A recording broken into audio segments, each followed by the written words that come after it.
শৈলকুপায় আলোচিত দুই শিশুকে পাশবিক নির্যাতনের ঘটনার ৫ দিন পেরিয়ে গেলেও কোনো আসামিকে ধরতে পারেনি আইন শৃঙ্খলা রক্ষাকারী বাহিনী। এই নিয়ে শৈলকুপার সাধারণ মানুষের মাঝে চরম ক্ষোভ। ঝিনাইদহের শৈলকুপার দিগনগর ইউনিয়নের দেবতলা গ্রামে ৬ষ্ঠ শ্রেণীতে পড়ুয়া এক শিক্ষার্থীকে বাড়ির পাশে রিপন নামের এক যুবক পাশবিক নির্যাতন চালায় বলে অভিযোগ ওঠে।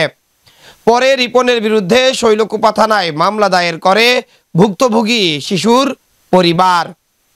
তবে মামলা দায়েরের ৫ দিন পেরিয়ে গেলেও বখাটে রিপনকে এখনও আটক করতে পারেনি শৈলকুপা থানা পুলিশ।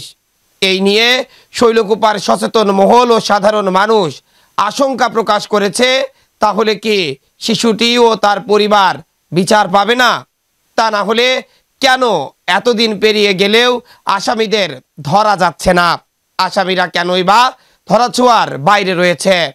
নাকি শৈলকুপার অন্যান্য ঘটনার মতোই এই ঘটনাটিও টাকার বিনিময় মীমাংসা হয়ে যাবে, যেটি শৈলকুপার একটি বড় সমস্যা।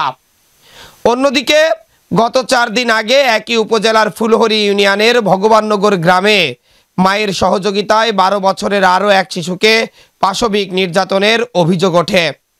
এই ঘটনায় মেয়েটির বাবা শৈলকুপা থানায় বাদী হয়ে মেয়েটির মা সহ ৩ জনের বিরুদ্ধে মামলা দায়ের করেন। এই সব ঘটনার ৪-৫ দিন পার হয়ে গেলেও কোনো আসামিকে আটক করতে পারেনি পুলিশ।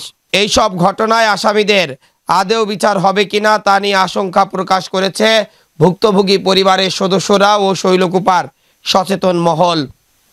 সব মিলে বলাই যায়, সারা শৈলকুপা আলোড়ন সৃষ্টি হয়েছিল দেবতলা ও ভগবাননগরের ঘটনা নিয়ে।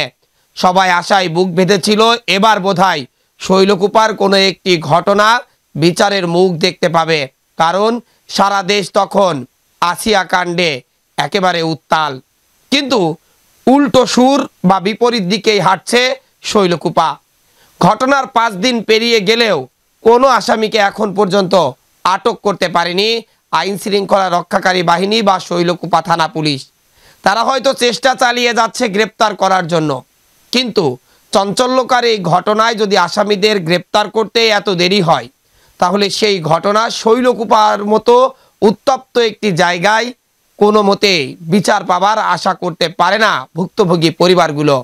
যেখানে শত শত মানুষের প্রাণ গেছে দলীয় কোন্দলে বা অভ্যন্তরীণ কোন্দলে, সেখানে টাকার বিনিময় সেই মামলাগুলো মীমাংসা হয়ে যায়।